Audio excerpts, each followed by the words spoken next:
What's going on, everyone? My name is Xtengrim, and we're here with another episode of the Shadow Nexus Mixtape.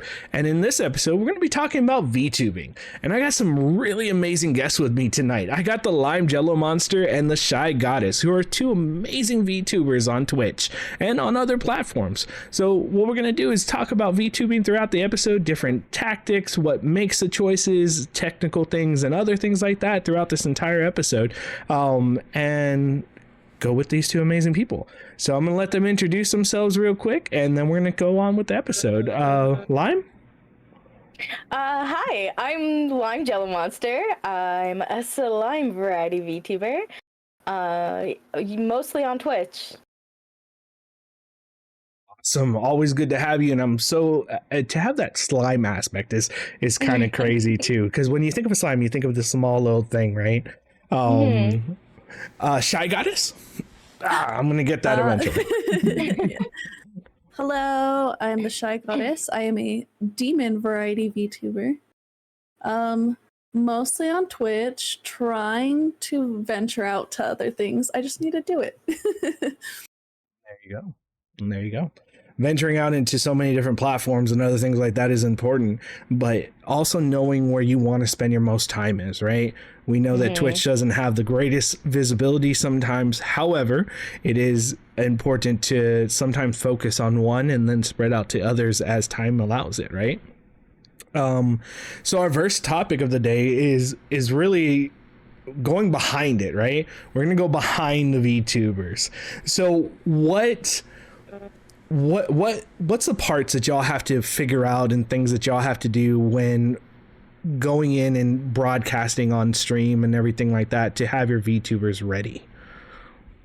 There's so much that goes into starting VTubing.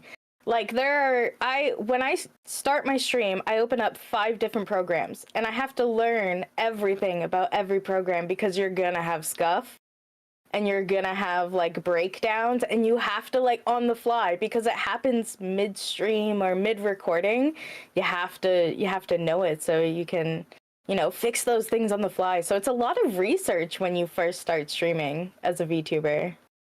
Oh yeah, and depending on what type of VTuber you are too. Because like the scuff that I had being a 3D VTuber was similar, but a lot different than like when things break in 2D. Yeah, that goes, programs. Yeah, that goes into it too. Like you have to figure out what kind of VTuber you want to be, and then go like research from there. Right? There's so many different kinds now. So I guess what is the considerations of y'all's models now? Are y'all considered 3D VTubers, or are you 2D? What exactly are these models of y'all's considered? 2D. Yeah, so we're live 2D. Okay. There's also PNG models, and there are 3D models, which, each have their own entire different setup on how to do everything. Okay. So obviously for me, I'm a face cam streamer. I'm not a model. Not by far. Flesh tuber is what it's kind of been spread as, right? That's I'm not sure how comfortable I feel with the naming, but we go with it, right?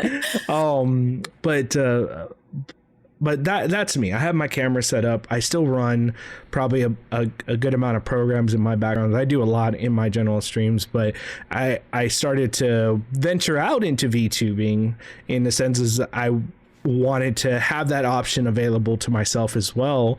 And as I was starting to do the research, you're right. I mean, just the amount of different programs and the effects that things have, it gets insane. I mean, just absolutely insane. So what is one of the softwares that you felt the most comfortable using, that y'all have felt the most comfortable using on VTubing? One that I really liked when I was a 3D VTuber was VTuber Plus, because I like using the throwing aspect, and it had that plus like my model. I could do a lot with it. I can change the camera where my model was. I can do light effects. I can have things thrown at me. Like I was able to do a lot, and that one was fairly easy to use. I think overall for me, VTube Studio is probably the most user friendly. That's for what Shy and I use, the live 2D models. When I for a while I had a 3D model and I used VC face and it was the wrong move. Like, it was not user friendly at all. I still don't know how to use the menus. I was just like, no, I'm not being a 3D model. No, it's not happening. Oh yeah, VC. I don't think I remember sitting there and just like going through VC face to try and understand how to use it, because even using VTuber Plus, you have to have VC face to make your model move. And I did like the bare minimum with VC face. It was just there in the background to make my model move and like to track for the tracking. Yeah, I couldn't do it. I do think VTube Studio is very user friendly. So VTube Studios for the 2D models, and then the 3D models has a low aspect, but cannot necessarily be user friendly in order to get it across. Okay. The great thing about VTube Studio as well is that it's free. Like, you don't have to pay for it. There's a little watermark at the bottom, but you can crop that out. You don't have to pay for the program. Like, the pay side of it is to remove that watermark so you can use the whole thing. But it's honestly the easiest thing just to crop out. So it's really nice for people who have a budget. Okay. Yeah. Well, now let's talk about budget. I mean, I've seen people with models and things like that, and they're putting out bukus of dollars for their models and things like that. Now, I mean, we don't have to go exact amount, but what is a ballpark that y'all have spent on your models that you currently use? Okay, here's hoping Doug doesn't watch this. My first live 2D model was rough. Like, this was a couple of years ago now, back when, you know, VTubing was kind of getting started, so like nobody really knew what to charge, and it was only around like $500 to $700. But I almost tripled that for this model. Yeah. Oh yeah. Hard. Real bad. Oh my. And that's just for the model. That doesn't include the background, the artwork that you get afterwards, your emotes. Like, VTubing is a pricey business if you can't do your own artwork and rigging. Oh yeah, there's a lot into it. My 3D model was one I made myself in Vroid Studio. So that one was free. But this one was around $700-800. Okay. And mine doesn't, like, Lime has, you know, outfit toggles. Mine's just how it is. Like, I can have like different expression toggles, and that's about it. So Okay. Dang. Yeah. It's, well, see, that there are free options though, right? Like, I know I have a friend who's a VTuber. He uses a PNG. He's a stick figure. He drew it himself, and it lights up when he talks, and that's it. And he does it really well. Like, you don't have to spend the money. I just chose to because, you know, I don't like my wallet. Oh yeah, there are definitely cheaper options. There's definitely things to do for free. Like, if you're just trying to figure out if you want to, like, a PNG of a picture you already have, or making it like a stick figure, doing it like that, making a free model in Vroid Studio and starting with a 3D model, and even that you can be really detailed with that and pump out a pretty dang cool looking model. So yeah, sorry. No, you're good. Go ahead. The free 3D models on Vroid Studio are now getting really complex and very cool, and there's so many free assets you can get off of just random websites like Gumroad and stuff. So like 3D is a really good option for like cost wise, for sure. I know I joined the VR chat for a minute and checked it out just to kind of experience it, because obviously with a lot of VTubers and people that I have interacted with over the last few years on Twitch, I've noticed that a lot of people use VR chat to hang out sometimes and to do that around. And so I went to go check it out. Now, mind you, there was a fair amount of free models that were available on VR chat to use and things like that. And I think the world that unfortunately comes into, especially when you're streaming, as you have to set up a brand. You can't just be a generic thing. So it's going to come with the cost. You can start off probably generic, but you got to eventually move that if you want to put yourself out there and be more noticeable. You're going to have to adjust that to be like, hey, this is me, and this is who I am, and this is my model. So I think that just opens up, it makes it harder to open up the door sometimes. Going through that right now too. Like she's shy. I don't mean to talk for you, sweetie. No, you're She's good. going through that process right now. Like her model is new. Like it's brand spanking shiny new. And before, like your 3D model, you didn't know what way you wanted to go with it. Yeah, this is actually my original OC design was, again, a demon goddess. She was the same like color and everything, but she had a way different look than what she does now. And like my Vroid model, I did it myself, and I it was just kind of like a placeholder, and I actually used a few different VR chat models that I converted into 3D models for like streaming, and I used a few different ones. That's kind of where it came into the lore that I'm a shapeshifter goddess as well, because I used a few different types of models for a while until I can really like get my own. That's fair. I feel like that's kind of, so when you go behind the VTuber and come out to yourself and see yourself doing these things and all this,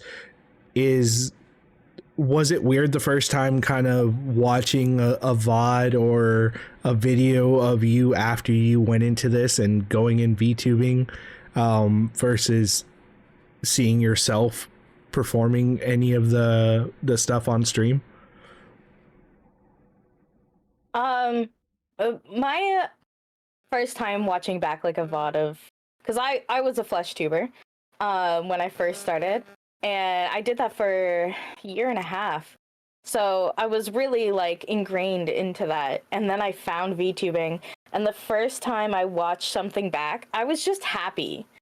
Like I felt like, because people weren't focusing on me, like staring at me, I could be myself more, you know. I didn't have to sit in this proper pose, and I could be more goofy, and that's kind of who I am. So I was like ecstatic the first time I watched something back. It was the first time I felt like myself. Same. So when I first started, I was a PNG tuber with a thing that I made on like Pit Crew. And I remember even during that first stream, I was like, this is so much nicer. I don't have to like focus on how I look being on camera. I don't have to focus on how I'm sitting. I don't have to focus on like being on and like everything like that. And it was just so much nicer, and like I felt more confident with streaming. And I did take like a little bit of a hiatus for other things that were going on at that time, but I had decided when I came back I was like, I don't want to be on camera. I want to keep doing this. I want to keep going into like VTubing more. I found other streamers that were VTubers, and it led to like all these cool people that I've met since then. So it kind of unintentionally goes into our second topic of the thing, why VTubing, right? So why? So obviously you started as a flesh tuber, Lime, and I can't believe I said it like that. We'll get you eventually. Right. And you started off differently than what you are now. What was a big deciding factor other than, I mean, just having to get ready? Was there any major factor, any major decision other than having to generally look okay for a stream? To put on pants. So I mean, you don't have to wear pants as long as the camera doesn't see it. That's true. That's true. Just angle it properly. Right. Knowing me, stuff would happen. My camera would fall. Everyone would see. Oh my god, for real? Stand up and not think about it. Oh my god, imagine. Oh. People would be getting the show. I'd be getting banned on Twitch. So I don't talk about it too terribly much, but and you don't have to talk about anything you're not comfortable with. No, it's fine. It's fine. I do talk about it. I just don't, not a lot. I have body dysmorphia. So there were times I remember very vividly, at least once a week, I would say, where I would be streaming and I would be having so much fun, and I would, you know, be joking around with my friends, and it would be a great stream, and then I would look over just a little bit past my chat, and I could see myself in the camera, and I would start crying, and I would have to end my stream. Like, obviously, I wasn't gonna bawl my eyes out on stream. Nobody wants to see that. But I would feel so low and so down on myself that I can't look at myself on camera. So switching over to being a VTuber, that was like saving my streaming career, because I don't think there would have been a way where I could have continued with being a flesh tuber or a cam streamer. Okay. So it was a very career-saving move, I guess. And I feel way more comfortable now. Like, I feel like I'm not a troll by any means, but it's just the way people see themselves. And yeah, having discovered VTubers really set a better path for me. You shy? Kind of the same. I was going through a really depressive episode, and I was like, I hate seeing myself on camera. I had really bad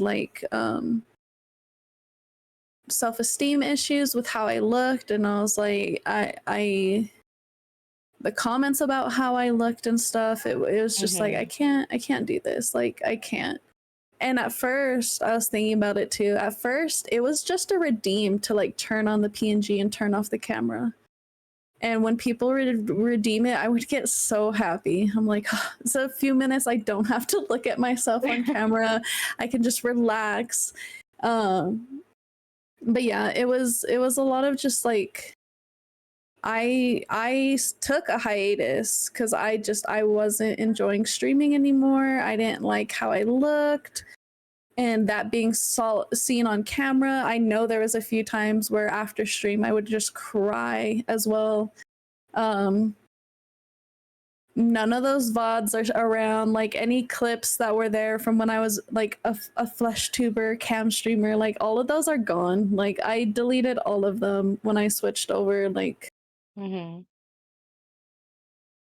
do. Like, I feel so much more confident, so much more myself, because people aren't focusing on how I look, and I can just be myself. Yeah, it definitely gives you some kind of confidence boost when you're behind a VTuber. I guess that's kind of why I started to look at it. And not because I felt like it was one of those things where I portray my brand as something else. I'm not.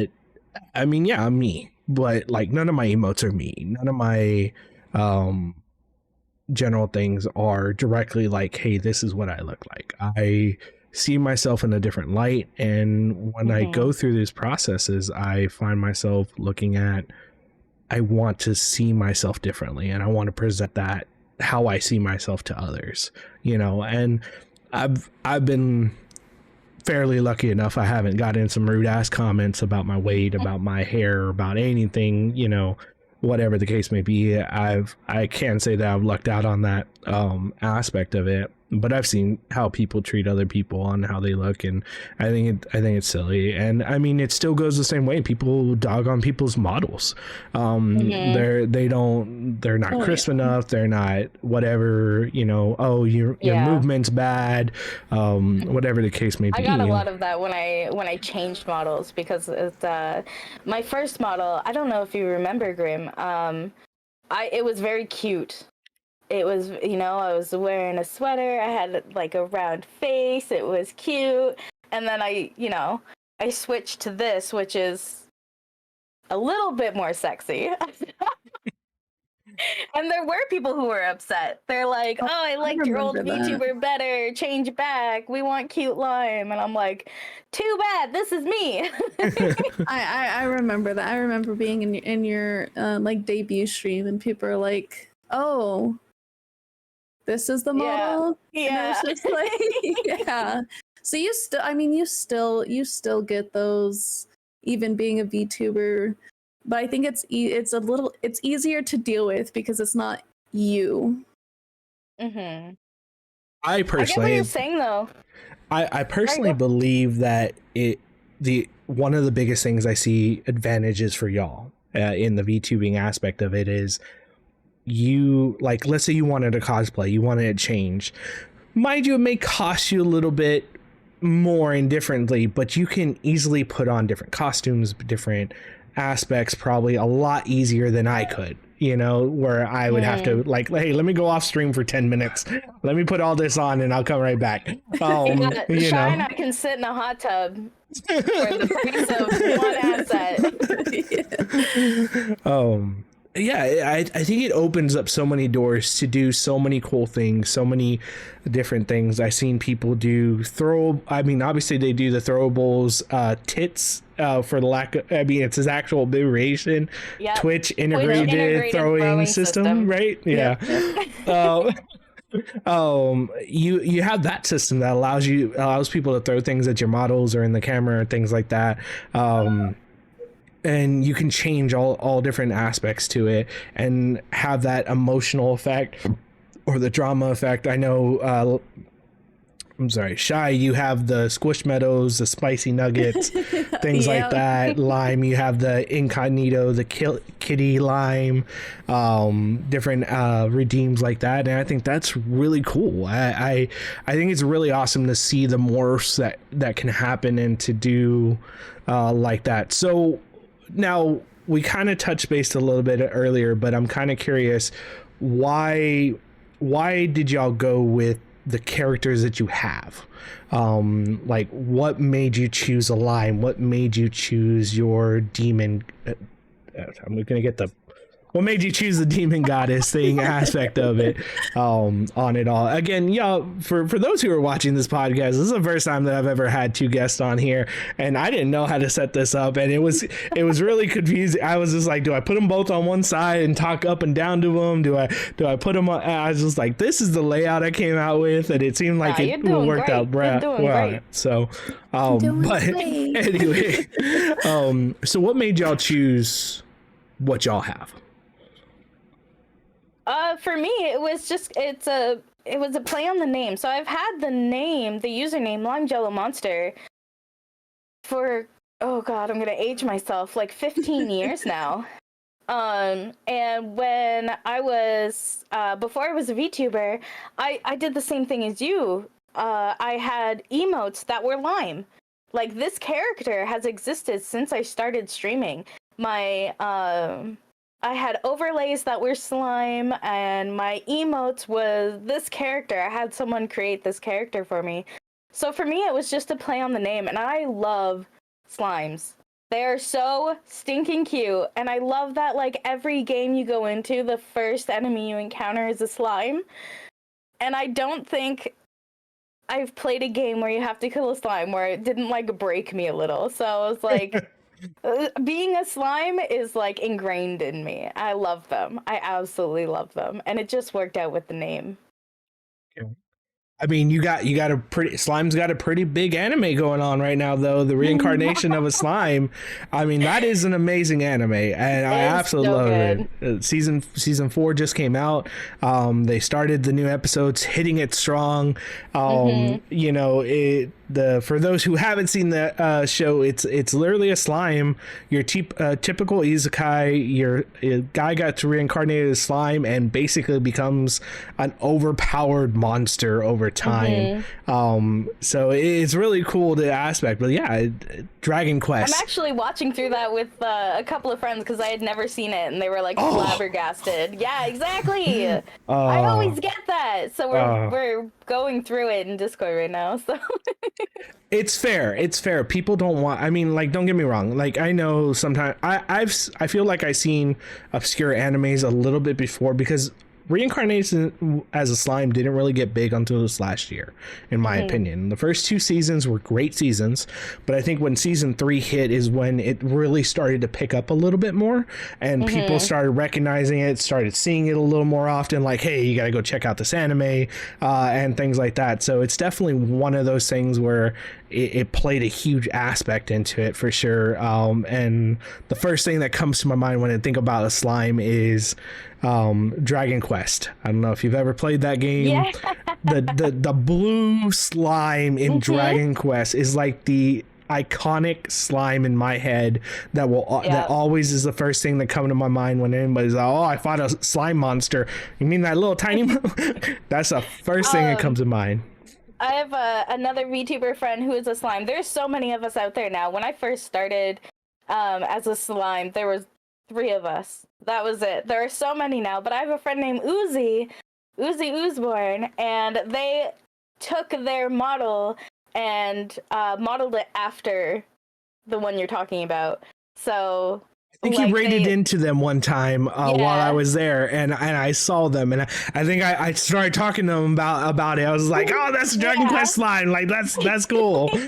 Yeah, they started playing Dragon Quest like when they first started streaming. That was their game, and that's how they modeled their VTuber after. That's awesome. That's awesome. And Miss Shy Goddess, why did you go down the demon route? Okay, so when I first started streaming, I actually had a different name. And I was like, when I took my hiatus and I wanted to go into VTubing, I was like, I need a new name. I need like a new look. And originally it was the shape-shifting demon. And I was trying to figure out a name, and I was just like, I want to keep Shy because Shy is my name. That's my actual name. So I was like, I want to keep that, and it was just a play on like the Shy Goddess, because I always get the comment, "Are you shy?" Like, since that's my name, people always like that joke. So it just became the Shy Goddess. Originally, like, I'll have to send my original model's look. She was a demon, a shape-shifting demon, trying to figure out the world of streaming and like the human world, essentially. It was supposed to be like the lore was I had like a pouch on my original model's design, and that held potions for her to be able to shapeshift. But obviously she wasn't very good at it because I'm still blue and have horns. Yeah. So it seems like re-debuts happen a lot with VTubers in general. And is that just the normal thing when you just get a new model or something? Because I've seen a lot of people that I follow that I have interacted with and then thing like that, they always do a re-debut. And is that just the key when you just have a new model? Is that what people try to do often? For a re-debut, yeah, it started off as like, hey, I have this new look. It was for a rebrand, really. You know, you want to get your community excited, so you leak a little bit of the model or a little bit of your new emotes, your new look, but it's turned into, you're right, every time someone just gets a new model or a new outfit for their model, they're like, we're gonna do this big thing, we're having a party. I never did. So, no, you didn't. You just kind of like slowly, you know, tiptoed your way and you're like, I'm here. Like at first, when I first got my original design, I just used that as a PNG. And then I got this one, and until she was finished being rigged, I used that design as a PNG. And then when the model came, I was like, here, model's here, I'm using it. I never really did like a debut or like a re-debut or anything. I just like, I'm here. I did when I got this one, line 2.0. But that was because it's still the same character. I'm still Lime, but man, do I look different. So I believe I had just come back from a break. I took a week off for my anniversary, and I was like, this is the perfect time. You know, I want people excited that I'm coming back. I want people excited for the new model. So I did debut subathon. Yep, I do remember that. I do remember popping in and saying hi and probably gifting a sub or two. Usually I do. So I mean, I think that's great.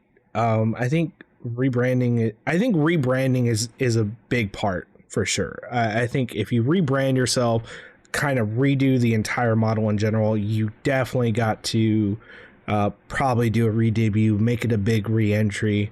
But I mean, I think just like Shy, you kind of just went into it, and I think that's great too, when you kind of just like, hey, I'm the model is, yes, important, but we're bringing it in. Like, let's get this in, let's do this. And I think it depends on your community, because Lime, I think it was really big for your community when you re-debuted your brand new model and you're like, hey, here we are, and everyone's like, ah!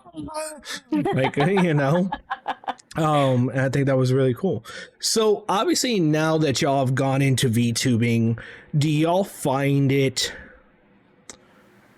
harder to interact with people off of stream, like in the communities that y'all in? Do y'all find it any harder or not? Because like, I know there's been several times with me and the other BAMs, we'll get on, we'll pop on our face cams and we'll just sit there and we'll chat. It's been a while since we've done it, but we used to do it a lot here and there. So do y'all find it harder to do that, or to just generally hang out with people now because you VTube solely, or what does that look like for y'all? It really depends who you're with. Like, I used to do the same thing back in the day. Like, I used to hop into voice calls and we would all turn on our cameras, and, you know, I have pictures of like 10 people in a call. All of us had our cameras on, and I haven't done that since I became a VTuber. I wouldn't say that it's harder, because like, no matter what, you hop into a chat and people are gonna come talk to you. But it's just different. But like I said, it depends on who you're with, because Shy, Altered, and Talbot, they're my closest friends, and Canny, and they're really the only ones that know what I look like. So I would have no problem doing it with them. But and there's been times we the four of us have sat together in a call with our cameras on. I do have like a few pictures of me in my Discord server, so people do know what I look like. It's not like a complete hidden thing, but like for like just sitting in a call and turning on my camera, that's only really for people I'm really close to, but I don't find it harder. I do find you have to keep up your persona. Like, because they see me as a slime. I'm this little slime creature. Like, a lot of my community see what's on stream. Mm-hmm. And they don't see the person behind the VTuber. So I feel like when I'm in a big group or whatever, that I do have to like keep up the persona, which is fine because a lot of what goes into Lime is actually me. But it's nice to have that little group of friends where you can just be yourself too. Like, I feel like every VTuber needs that because they're playing this character.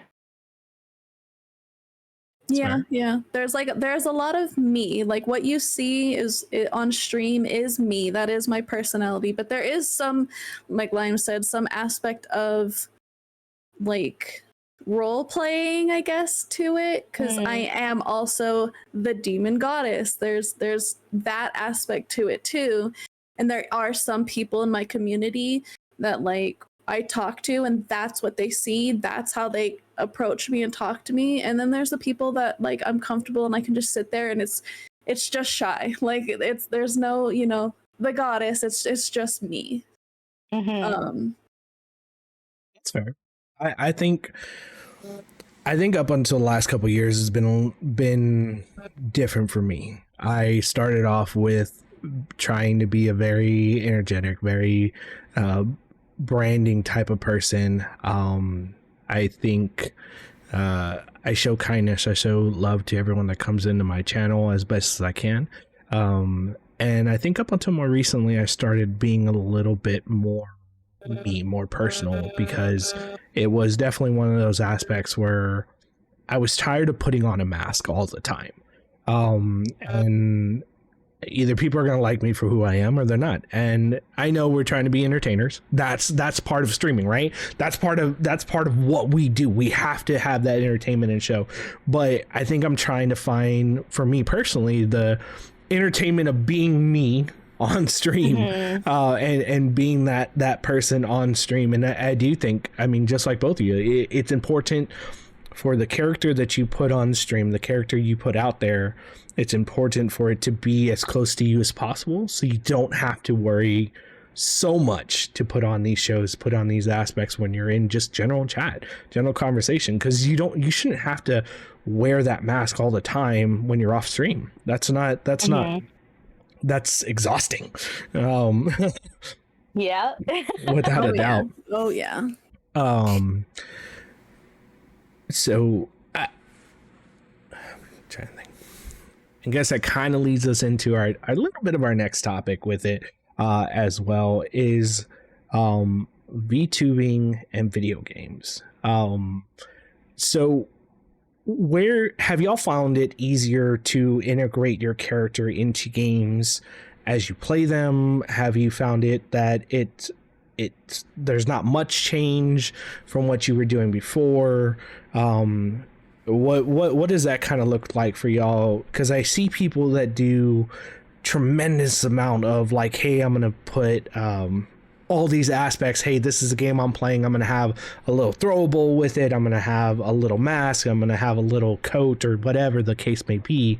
Where do y'all find that with y'all's streams and with y'all's characters? How much do y'all look to try to put into that every time? I love doing that. Like, I love that I can, pick up an asset and put it on my character to match the game that I'm playing. Especially with Power Wash Simulator. I got like little floaties, and I got like a little snorkel mask with a pool and a palm tree in the background. And because I was doing the SpongeBob like under the water stuff, so like every time a game will come out where like Among Us or Lethal Company, or even for Resident Evil 4, I put on like a pair of sunglasses and like the umbrella badge, and I was Wesker for the day. And it definitely, it's part of my favorite thing about VTubing is that I can take all these assets and like put myself in the game, and I feel like it's more enjoyable. Oh yeah. And I know that Shy does the same thing with Helldivers. Yep. And Cult of the Lamb. Oh yeah, Cult of the Lamb. I had a little book. I had a little plushie on my shoulder. I had the little Cult of the Lamb hat on my head. I did a few Overcooked streams that I had a little chef's hat on. When I used to do I haven't done any Pokemon streams lately with this new model, but with my old model I'd have an asset where it was when Scarlet and Violet first came out. I had an asset of the starter Pokemon that I chose. I love doing those things. I love that I feel like it's so much easier as a VTuber that like when a game comes out, I can just pick up an asset and throw it on and like cosplay as, you know, whatever game I'm playing and incorporate it into my model and stuff. I love doing that. It's so much fun. It definitely helps me pick the games that I want to play too. Like, I really love the colorful, fun Nintendo type games or Stardew Valley games, something that's like bright and colorful, lighthearted and fun, so that I can do those assets, those fun little like things on my model. So it definitely goes into, you know, into factor for sure when I'm trying to pick a game to play. Like Shai said, Pokemon is an amazing one for VTubers specifically, because you can have like your starter sitting on your head or your shoulder, you know? I mean, I think that is, for me, it is. It's harder for my avenue down that road is that I can wear a shirt if I have one most of the time, or things like that to represent the games or other things like that. So, but I'm also not an artist, so I can't just draw a random thing and be like, okay, here it is on the bottom of the screen, yay! No, but I mean, That's why we have Mitra. Right. yeah, that's why she's around for sure. Speaking of which, Lime, I know that you are a general artist. Well, obviously you just put out a piece of Shy Goddess just recently on Twitter, and doing a profile design of her, which looks absolutely amazing, by the way. It did look good. Thank you. Oh, it's so good. I love it so much. But that was also another thing, Shy, and I mean, you're an artist as well in the general aspect too, right? Or am I mistaken on that one? No, I am okay. I'm trying to learn, but no. Okay. My art is like crochet right now, like Fair. but as far as like art, no. So with that, both of y'all have that different aspect. How do y'all find it, Shy? Do you find it harder to find assets sometimes for you since you can't make them yourself, in some aspects? And Lime, do you find it a little easier since you potentially could? Or, I mean, how easy is it to find these assets for these games? Are a lot of these things free in that aspect? There are quite a few free ones. I found a lot of free ones or ones that are fairly cheap. It also depends on like the game. If it's like a new game or a very popular game, you're more likely to find assets for it than like a really niche, you know, game that not many people are playing or not many people are playing anymore. So it does depend on what you're looking for. The good thing about Live 2D is that we're just a PNG. We're a PNG with a whole bunch of layers that can move. So you can just go find a picture of like a little Among Us guy. You know what I mean? There are thousands of them out there. Or like it's really just like a picture you can find on the internet that you just stick on your model. So there's so many options out there. I have created my own assets before, like for Shy Alternate Tal, I did a helmet for Helldivers. But honestly, there are so many assets out there that you can just get for free. I would rather just look it up, grab one off the internet. Mhm. What is one thing that y'all? What's one game that y'all would love to see the model your characters that you Yeah. see right now? What's one game you would love to see y'all's characters be in? Slime Rancher. Okay. So bad. I want to be in Slime Rancher so bad. Pokemon, honestly. Pokemon is what I started streaming when I first started streaming. That is a big part of like my streaming journey and everything, and just like my life in general. I grew up watching it. I would love to be able to like customize my character to look like that. Totally unrealistic for Pokemon, of course, but that'd be so cool.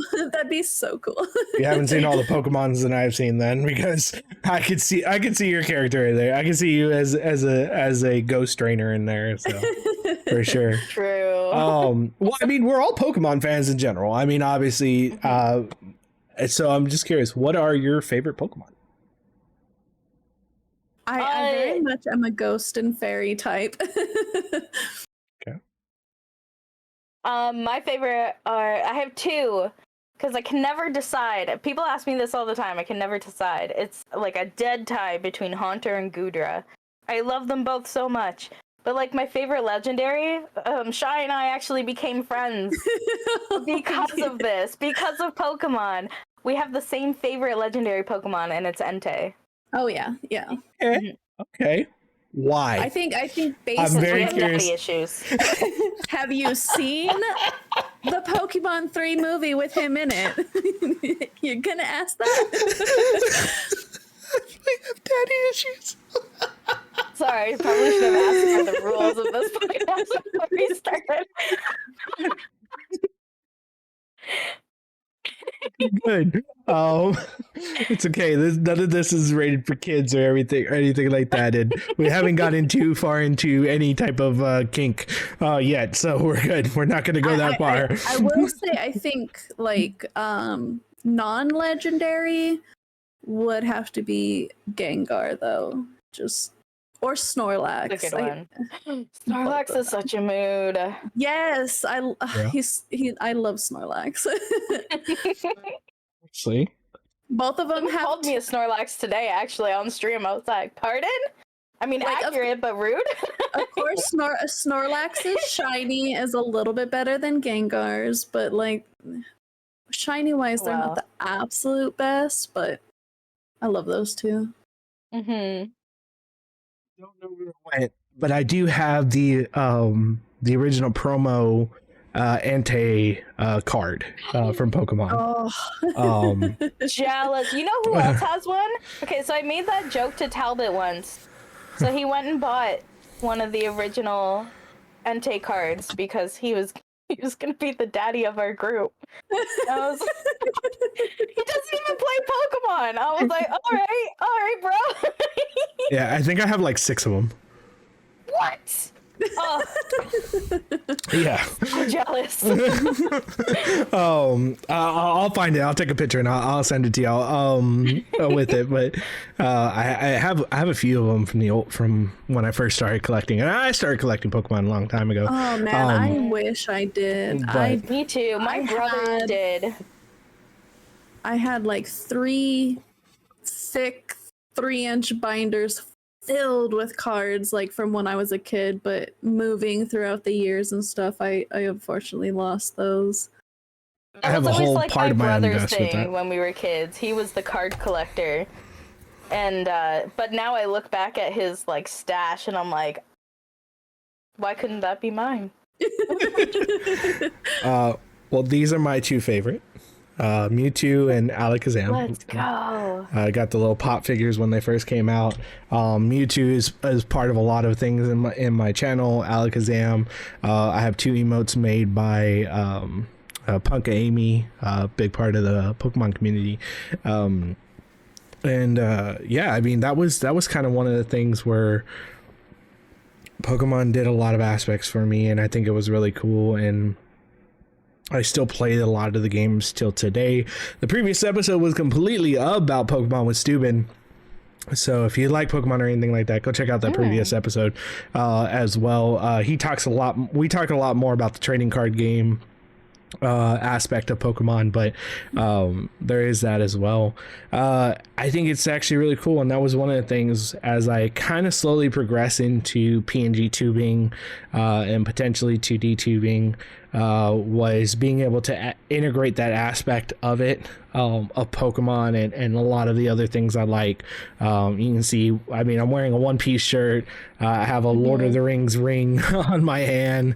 Let's go. And things like that. So wanting to add a lot of those aspects of both who I am and everything into that character, I think was going to be really cool, to be able to better represent the brand and things like that. So I honestly believe that everyone should have some type of PNG tuber, some type of OC, that is their character, that is them, but that represents them in a very unique way, because I do believe that the VTubing aspect of streaming and everything has done wonders. I think it is, just like for y'all and for many others, it has helped them break the shell of who they are. There are plenty of no cam streamers out there that I do believe that they added a small PNG tuber or a small PNG, some type of reacted thing when they're talking, would also just make a general world to somebody coming into their stream. Honestly, I think a lot of them do well. Don't misunderstand me. There's very many entertainers out there that know how to talk and last the entire stream with no effort, which is great for them. But I think just adding even just a simple little PNG reacted tuber or reacted image that just kind of goes from that's them, that represents their channel, I think would go wonders. And I think it would help people that don't feel like getting ready fully for a day and be like, hey, I'm just gonna put this up, we're gonna go with that, I'm still here, you still see me, and you got a character that represents me from everything as well. So. And like the great thing about VTubing is you don't have to be like a character, like a demon goddess or a Limejellomoster. My friend Chic Freak, I think I've rated into her a few times. It's just her. Like, it's literally, her model is just her in a model form. She's nothing, like mythological or like anything special like that. It's just her as a model. And that's how she streams. Like, that's the wonderful thing, is like, it doesn't have to be a character. Like, it can be just you. I find people want, sorry? And like, she feels so much like more confident with just that than showing her face, Yeah, I was just gonna say that you were talking about people who don't have like a visual presence on their streams, whether it be a VTuber, a PNG, or a camera. I find that audiences like to they like to have something to connect with the streamer, and just like a visual thing to be able to connect with you. So it makes you feel closer to the streamer and to the community. So I have a lot of friends that when they started streaming, it was just the game. It wasn't like they didn't have any visual representation, and I told them that they might want to think about getting a VTuber or just like a little picture, so that people have something to connect with, and it did wonders for their community, for their streaming. And so I try and, if you, it's totally okay if you don't want to be on camera, because I don't either. So, VTubing is a really, really good way to go. Okay. Or like Yuki, if you've ever seen Yuki's streams, she doesn't actually have like a model or anything, but she also streams on Xbox, but she has a model, like she's a little ghost, like that's her OC and stuff, but she doesn't stream with it just because she, again, streams on Xbox. But like, I do think like having just like that little something, just something to connect with. Yeah. No, I agree with it. I do. I think so. I'm more curious onto it aspect. Both of you have grown y'all's communities extensively over the extended. You just hit 3 years, right? Lime streaming. Yeah. Okay, and then Shy, I'm sorry. How long have you been streaming? No, October 16th, 2021. So you're gonna hit 3 years this year as well. I'm gonna hit 3 years this year. Yeah. Okay, so 3 years of streaming. You're in this. You're in. Yeah, some people a lot of money. More to it in an aspect. But Feel a little bit called out here. what did y'all ever expect yourselves, especially in the VTubing aspect and everything? Did y'all ever expect yourselves to be where you're at today? No, I don't think anybody who starts streaming and like really gets into it, I don't think they see their growth. Do you know what I mean? Like, I have a lot of friends who have hit like the 500 mark on their followers, and they always say like, I can't believe, yeah, let's go. It's like, I can't believe I grew this community. It's always, I think it's always good to stay humble. Like, I never thought I would be where I am. I was just like a little goofball. I just wanted to be a little goofball on the internet. So I never thought there would be other goofballs out there that would want to hang out with me. Oh yeah. At the time I started streaming, I was going through a lot. I didn't really have any friends, and it was a way for me to find and like make friends and connect with people. And like, I never even expected to hit affiliate. And like, I didn't realize the community that I had before I had even started streaming. Just from being in people's streams and talking and getting to know them. And when I started streaming and they all came out, I hit affiliate in that first, like, you have to stream for so many days. Like, I had hit it when that final day came. Like, I hit it immediately, and that even surprised me. Like, I remember getting that email and I cried. Mm-hmm. And I was like, It always feels so good when you hit like a milestone, because you get to look back and reflect of where you started and where you are now. So it always overwhelms me with the cool people that I know now, like the Bamfs. Like, you guys are fucking cool. And I would not have had that opportunity to know you guys without streaming and without growing the community. And it's very cool to meet Altered and to meet like my partner. Like, mm-hmm. I would never have met him if it wasn't for streaming and for the people that I met. And I've met so many cool people and so many friends, and I've lost friends and stuff like that, but like, that's life. Yeah.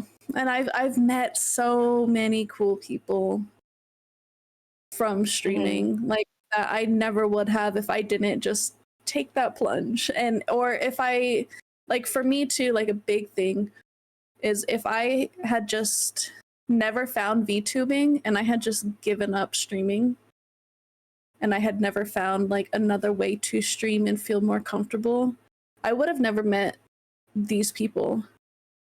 Mm-hmm.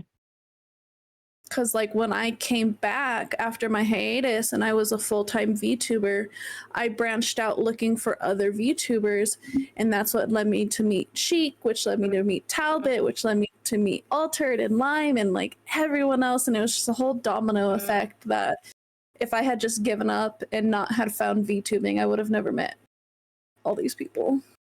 It's incredible how big the VTubing community is just as a whole now too.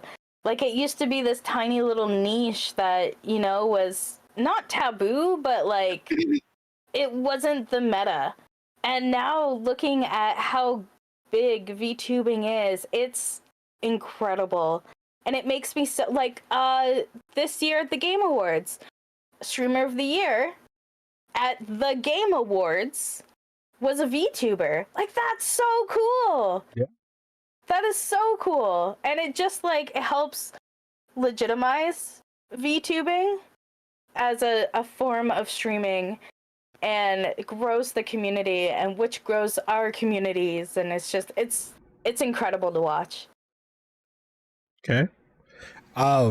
Yeah, no, without a doubt. I think for me, it has done wonders, honestly, in a lot of aspects. I've made some lifetime friendships, and I have definitely also with streaming has helped me work with my self-esteem issues in a lot of different ways, both good and bad, honestly.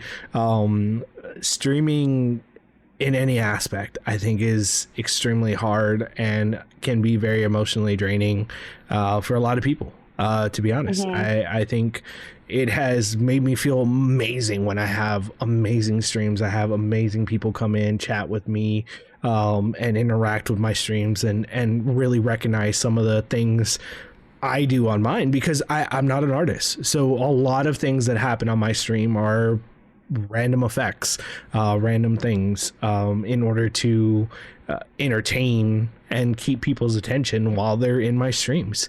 So it always feels good to that. And then I've had streams where no one has come in, and that's not just like at the beginning of the coin. You know, and yeah, I think it hurts, but then you kind of keep pushing through, you keep going, you keep doing what it is, and having it. I've met some amazing people. The Bamps have been an amazing part of my life.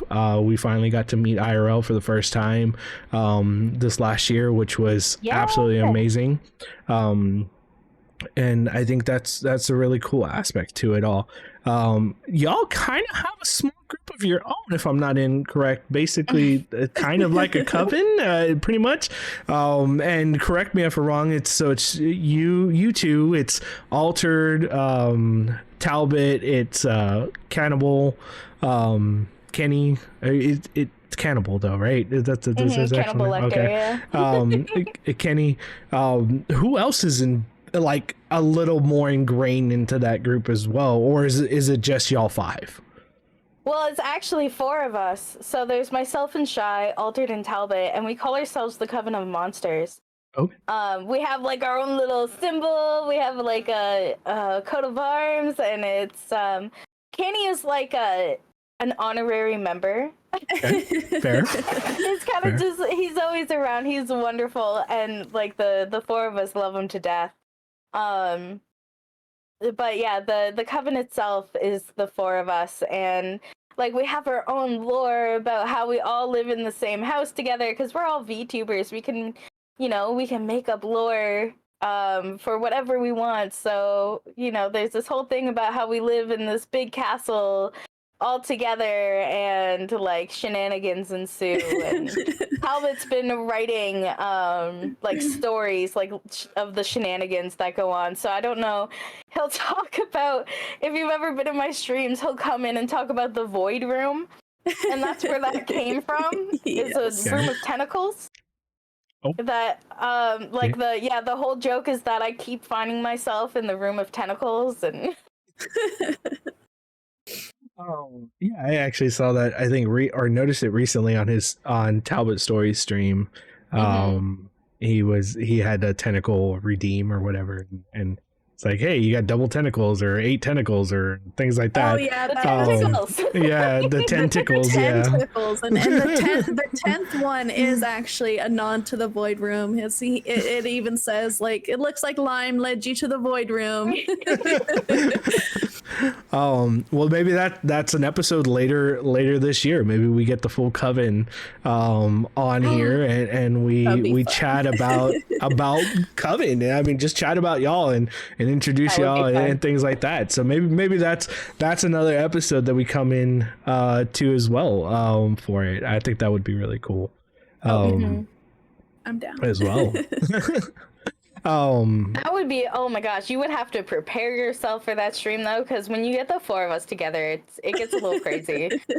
Hey, that's fair. I love crazy. I love interacting. Honestly, all four of you have been so welcoming for a lot of different things. I had joined y'all. I think I joined Lime first, and I threw Lime, and then I believe you rated Shy, and I joined through Shy, and then after Shy, I kind of saw Altered a little bit more. That's and usually then, like the order and that then, it goes in. Tal was a little bit after that. From it, and I have enjoyed going into every one of y'all's streams and seeing y'all and saying hi, and sometimes messing with y'all depending on what redeems y'all have available. And I think it's been absolutely amazing. So without a doubt, if y'all are listening to the podcast and you haven't gone to see them, please go see these two wonderful people. They are absolutely amazing. I'm so honored and happy to see them and know them and have them on, not only on this podcast, but being able to see them on streams and things like that. So definitely go check them out. They're a lot of fun. Shy is very shy. She's sometimes really quiet, but she is very interactive and very funny, especially when it comes to her squishmallow attacks that happen. And then Lime plays all different types of things, has a very energetic chat with it as well, but then does all really cool little forms. You transform to a couple different things. How many different transformations do you have on your stream for your 3. character? Just 3? So I have this one, I have a chibi form, and then I have the slime. Like the little round slime. The iconic And the slime. the kitty one. Oh yeah, well I have the cat redeemed too, yeah.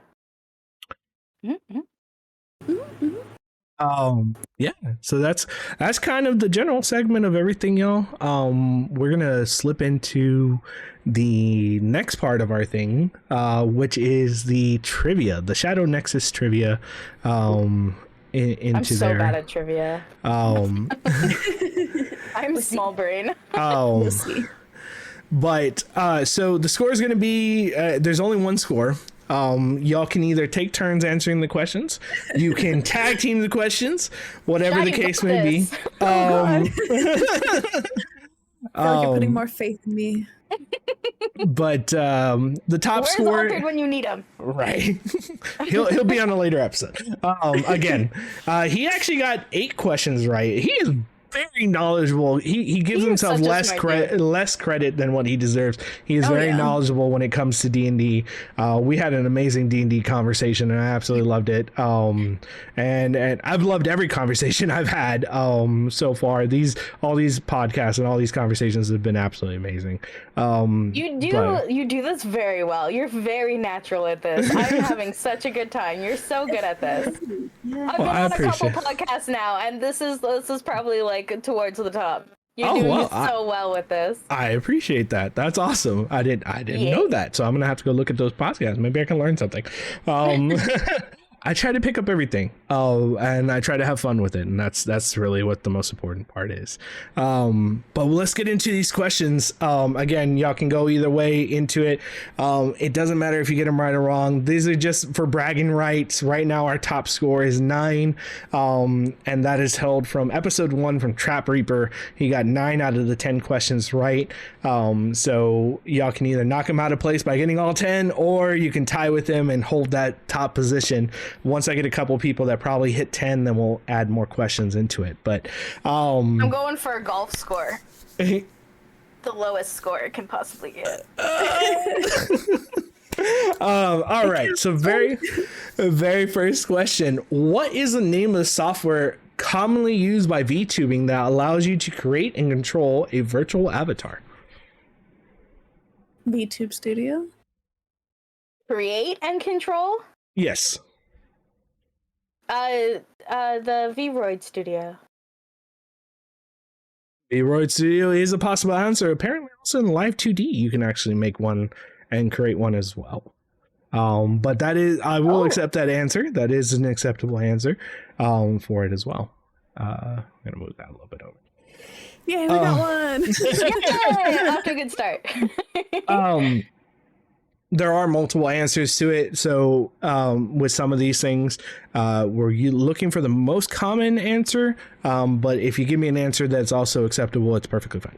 I'm curious though, what's the Live 2D one? Can I ask? Am I allowed to interrupt you? No, yeah. Live 2D cubism? That's how they rig them, right? Yes. I honestly don't know. I kind of like Googled some of these questions, so don't misunderstand me. There's some leeway on these questions. VTube, y'all don't understand how much research I had to generally do before any of this, because I had to at least be somewhat knowledgeable of what the hell was going on. I was trying to go with the least blindsided to any of this as possible. What is the term used to describe the process to capture facial expressions and movements in animation to animate a virtual avatar in real time? You mean rigging? No, rigging is what you do with your mouth. That's not real time, too. They use this also in movies. Oh, mocap. There you go. Yeah. Shy, you should have gotten that one. You use it. I was like, oh. It's okay. I'm on the spot. Okay, I'm on the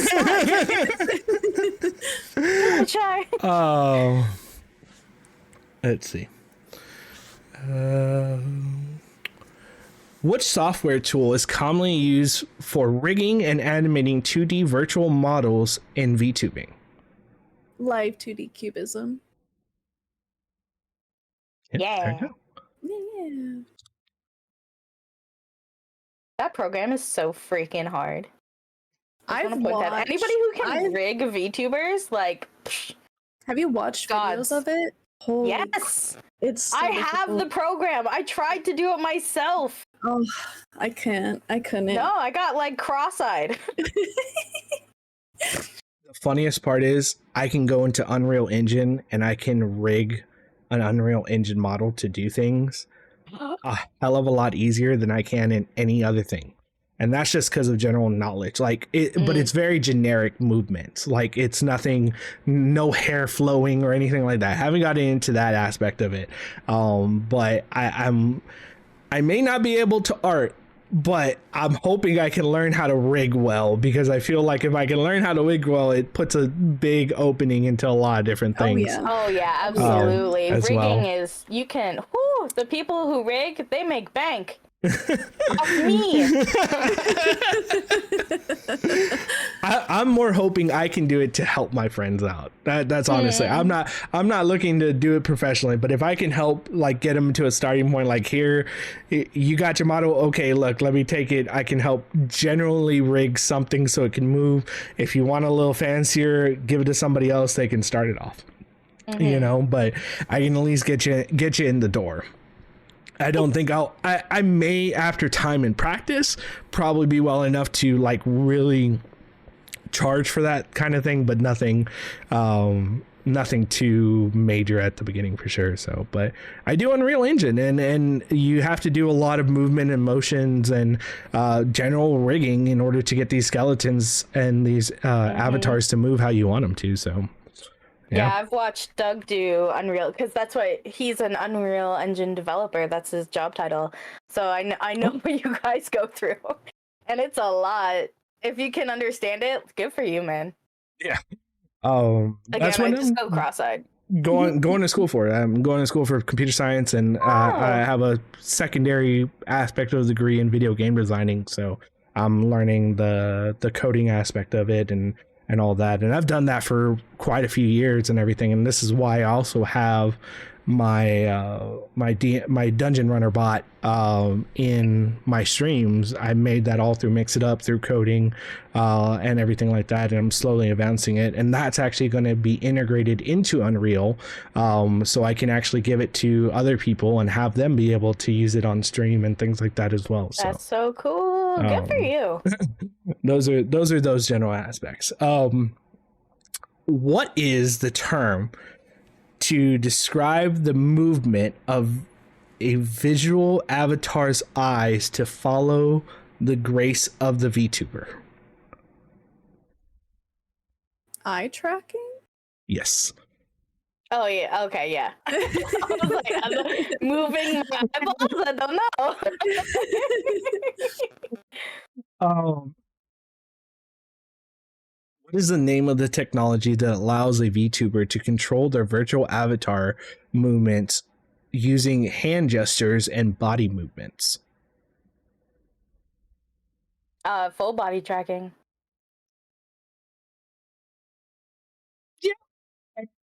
What is it? Accept that. Leap Like 3D motion? models and stuff. Yeah, you can do full body tracking.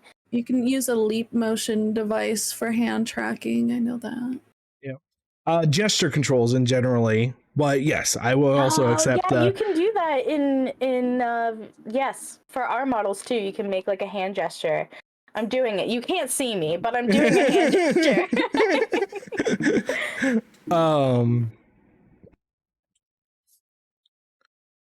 What is the term? What term is used to describe the process of connecting VTubing software to a software platform to broadcast live content to with a virtual avatar? That was a long question. Say that again. What? What is the term used to describe the process of connecting a VTubing software to the software performing platform to broadcast a live content with a virtual avatar? It's a video capture or game capture. No. Hold on, I'm gonna go over to my Streamlabs 1 second. That's what it is for me. It's a game capture. I use game capture. Looking Or for a virtual integration. camera. Oh. Integration. Okay. So we're looking for integration, but that's okay. We're only one down, so you're still on good track. What is the name of the technology that allows VTubers to stream content using augmented reality technology? Wait, what? Hold on. I was gonna say VR. I feel like we get a free pass VR on this one. Yeah, you kind of do. You're gonna get it, but yeah. I mean, I pretty much generally. I think you were talking about VR chat because you can stream like VR chat. headsets. Yeah. Augmented reality VR headsets. Augmented VTubing is another way to put it. But yes, that general concept. Okay. How many different type of tubings are there? 3 really. There's PNG tubing, live 2D, and 3D. I would have been right, but you got to count flesh tubing. Dang it, you're right. I'll give it to you there.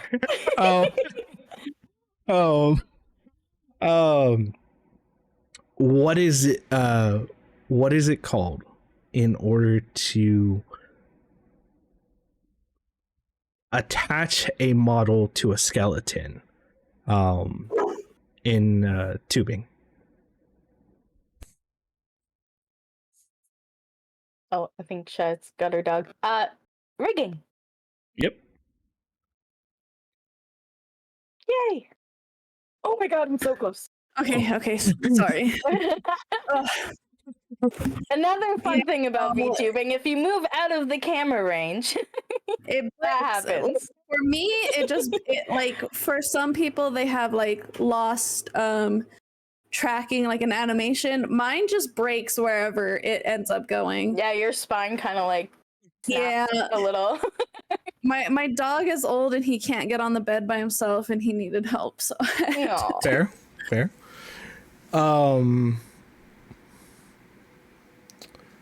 All right, last question.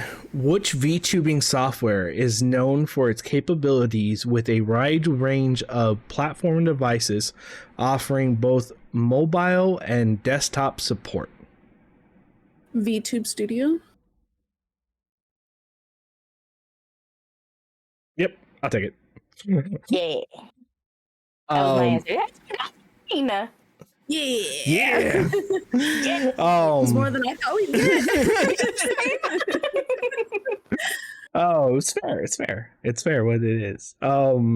That's great. So you come out at 9, tying for first, so you're first on the top for for it all. Congratulations, y'all have been deemed bragging rights for the time being until later episodes when somebody else may take the trophy. Hey, maybe the Coven will take it to a higher standard and get 10 out of 10. I'm not sure what I'm going to make the questions on that one. That one's going to be interesting. Make them all monster related, you know, do that. I do That would have be... both volumes of the Monster Girl Encyclopedia. There you go. Oh, there you go. So with that, we're going to go into basically our final segment of the episode, which is the Would You Rather questions. So one of the first question is, and it is probably the most difficult question for a lot of people when it probably comes in this, but would you rather be yourself or be the VTuber in real life? Oh, that's a hard one. Because, well, like you know what? I'm gonna say I would love to be a slime. Yeah, I'd be think a I'd slime. I'd be my VTuber. I think that'd be yeah. cool. I'd be see-through. I'd be sticky. You can get to anywhere. Yeah. Like who's just like morph down, slide under a door? Who needs door handles anymore? Exactly. Okay. That was a little easier to answer than I thought it was going to be. To be honest, I expected the answer, but you know, but you know that, yeah, that's a. Plus, have you seen these tatas? I think everyone has. Anyways, oh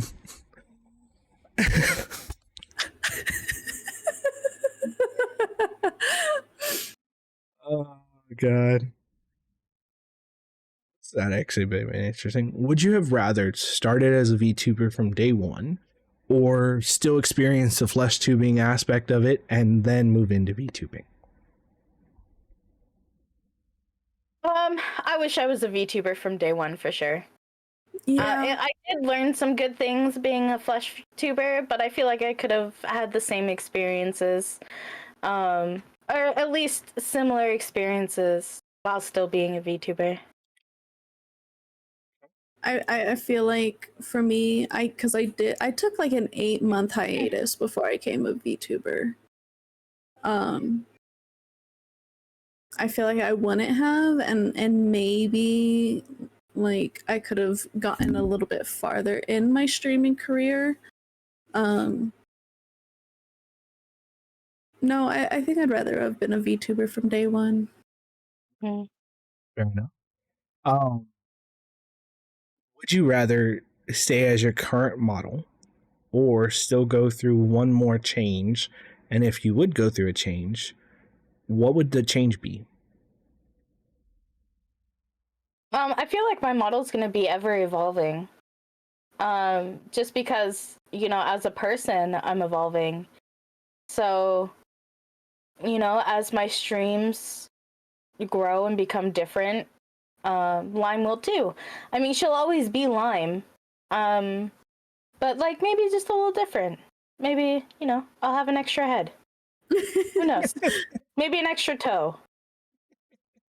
Yeah, like I've thought about it. I think she'll always be the demon goddess, but you know, maybe she gets a haircut and her hair is super short, or you know, outfit changes, or certain little things change here and there as the streams and I grow and evolve.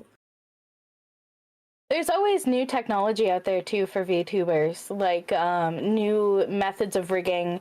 Like there are people out there who can lean in really, really far to make it look like 3D, like you're actually leaning out of the computer, and like there's 2Ds that are turning like they look like 3D models. Like the rig getting so much better. People are learning. So yeah, I feel like every VTuber out there is always gonna, you know, upgrade or update their model. Okay. That pretty much concludes our episode, y'all. once again, thank you both, Limejellomoster, the Shy Goddess. I appreciate y'all both coming on here. All their links and everything are going to be in the description, so please make sure that you go give them a follow. Go show them some love. Once again, these two are amazing people. They put on fantabulous shows. I have been super honored to be a part of their community. How little or more I am every day that I can be.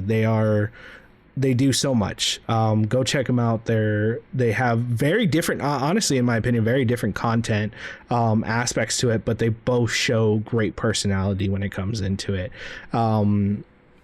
Before we go, do y'all have any questions for me or anything that y'all would like to hear answered, maybe from even each other about VTubing? When are you going to become a VTuber? When are we taking you to the dark side? It is definitely in the works. Being a tuber. The dancing booty grin. Yeah, the Grim Reaper.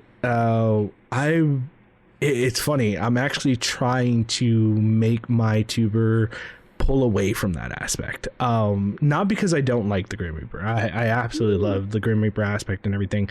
But it is going to be more of a dark necromancer ranger, is my hope. And we're still going to have some skeleton aspects because I still have Grim Reaper into it, so there's still going to be some skeletal aspects into it, but it is a work in progress. But as we kind of hinted earlier into this episode, the cost of it is crazy, so it's not a cheap decision for me, and it's one of those things where I have to really kind of plan out how I would like to proceed into it. This is also why I'm trying to learn rigging, because if I can get all the art and everything done for at least affordable costs and save myself on the rigging, maybe I can do it faster. Oh yeah. But yeah. It is in the works for sure. One of us. But yes, thank y'all for coming on in and tuning with us. I hope y'all enjoyed this episode. This may be the first of many to come with these lovely people. We may have their covenant come in for the rest into a later episode, which I think would be awesome and fun. But if you'd like to see anything more or ask these questions maybe for later, leave the comments down in there. Let us know what topics you want us to see. You can always join the Discord or other things as well. But thank you for everything. We hope you enjoyed this podcast, and we'll see you on the next one. Peace. Bye. Charge!